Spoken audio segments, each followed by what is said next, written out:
हैं, ऐसे मरते जन्मते रहते हैं। अफसोस की बात है, इन्हें भारी तकलीफ होती है। ये सुबह में जागते हैं, पेशाब पैखाना करते हैं, मध्य दिन में ये भूख प्यास इच्छा तृष्णा के चलते लगे रहते हैं काम धंधे में, और रात में भी वासना में डूब करके अपने जीवन को खुद बाधित करते हैं, खुद बाधित करते हैं। यहाँ बाधा डालने वाला कोई नहीं है। तो कहा अफसोस की बात है जो मात्र संसार की चीज़ों में, संसार के धंधे में अपने आप को उलझा कर के रखता है, वो सब अफसोस करने योग्य हैं। वे सब के सब सोचनीय हैं, चिंतनीय है, वे सब के सब विचार करने योग्य हैं। जो आदमी अध्यात्म को छोड़कर, ध्यान सत्संग को छोड़कर संसार में ही पूरी तरह से 100% एकदम पूरी तरह से लीन हो गए हैं, ऐसे आदमी चिंता के विषय है, ऐसे आदमी चिंता के विषय है। इनके लिए भारी चिंता है, भारी तकलीफ है। और कहते हैं ऐसे आदमी चिंता रूपी अग्नि में जरे सकल संसार जरत नरपति को देखा, बादशाह उमराव जरत है सैयद शेखा, सुरनर मुनि सब जरे, जोगी और जति सन्यासी, ये सबके सब कहते हैं जरते रहते चिंता की आग में। जो परमात्मा ध्यान सत्संग इसको छोड़ करके चलते हैं, वे चिंता की आग में जलते रहते हैं। चिंता की आग बहुत खतरनाक होती है। धृतराष्ट्र को चिंता की आग जब लगी थी तो उनका दिल दिमाग सब जल करके खत्म हो गए थे। आपको भी यदि चिंता की आग लग जाए तो आपकी सारी जिंदगी में आग लग जाएगी। बड़े बड़े विद्वान होना, बड़े बड़े पहलवान होना और इस दुनिया में बहुत मशहूर हो जाना, नामी ग्रामी फेमस हो जाना, ये बड़ी बात नहीं है। यदि चिंता की आग लगी है तो ये चिंता की आग साइकोलॉजिकल डिजीज है, ये मानसिक बीमारी है। ये बीमारी इतनी खतरनाक होती है कि कैंसर और एड्स, टीबी, टाइफाइड, ये दम्मा गठिया, ये उनके सामने कोई औकात नहीं रखती है। चिंता की बीमारी बिना बीमारी की बीमारी है। और वे सारे के सारे आदमी चिंताग्रस्त हैं जो कि धर्म को नहीं जानता है, जो अध्यात्म को नहीं जानता है, जो परमात्मा को नहीं जानता है। परमात्मा का एक नाम है हरि।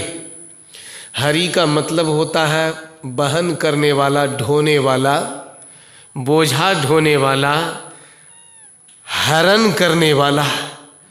तो हमारा बोझा ढोने वाला कौन है? बहुत लोग घोषणा करते हैं मैं देश को आगे बढ़ाना चाहता हूँ, मैं देश को ऊंचे स्तर पर पहुँचाना चाहता हूँ, आदमी के स्टैंडर्ड ऑफ लिविंग, जीवन की जो शैली है उसको बढ़ाना चाहता हूँ, आदि आदि बहुत सारी बातें बोलते हैं जी। लेकिन वास्तव में कैसे ऊंचा होगा? कोई हमारे जीवन का भार ढो सकता है? कोई दावा कर सकता है मैं तुम्हारी जिंदगी का भार लेता हूँ, मैं तुम्हें सुखी बना दूंगा, मैं तुम्हारे सारे काम बना दूंगा? ऐसा कोई कह सकता है जी? बहुत घोषणाएं कर सकते हैं, ये करूंगा वो करूंगा, लेकिन जब काम करने की बारी आएगी सबके सब आदमी पीछे हो जाएंगे, आगे नहीं आ सकते। हमारी जिंदगी का भार कोई ले सकता है? मतलब हमारे दुख को खत्म करने का कोई दावा कर सकता है? है कोई ऐसा व्यक्ति? कोई भी करे, कोई कर सकता है? एक भी नहीं। और जिन्होंने दावा भी किया है वे सबके सब पीछे हट जाएंगे। लेकिन एक दावा करते हैं, वो कौन है? वे कहते हैं सत्संगस्य विवेकस्य निर्मलम नेत्र द्वयम यस्य नास्ति सोंध कथं न स्याद मार्गगः संतः संगस्य भेषजम।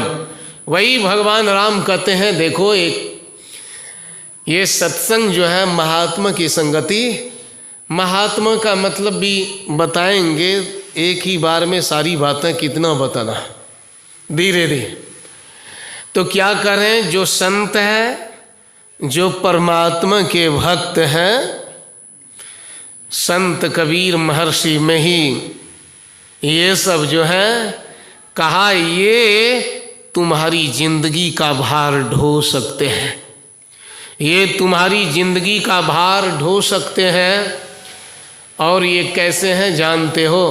देखिए, एक मुसलमान महात्मा हुए थे शम्स तबरेज, उन्होंने कहा जिनको गुरु हो गए, जिनको उस्ताद मिल गए, इसको उस्ताद कहते हैं मुसलमान लोग गुरु को, और भी एक शब्द है गुरु के लिए, उस्ताद ये शब्द है अरबी भाषा का। तो वे कहते हैं जिनको उस्ताद हो गए, जिनके गुरु हो गए, वे गुरु उन्हें कभी नहीं छोड़ते हैं, जीवन में कभी नहीं छोड़ते, बल्कि मौत के समय भी नहीं छोड़ा करते हैं। ये शम्स तबरेज कहते। सावन सिंह जी महाराज के एक शिष्य थे, राधा स्वामी मत के महान आचार्य जी हुए। उनसे किसी ने पूछा, गुरुदेव आपने तो मुझे दीक्षा दी, लेकिन जब यमराज आएंगे तो उस समय हम यमराज से अपनी सुरक्षा कैसे करेंगे, क्या करना पड़ेगा? और यमराज से तो ज़्यादा खतरनाक दुश्मन कोई है नहीं। यह तो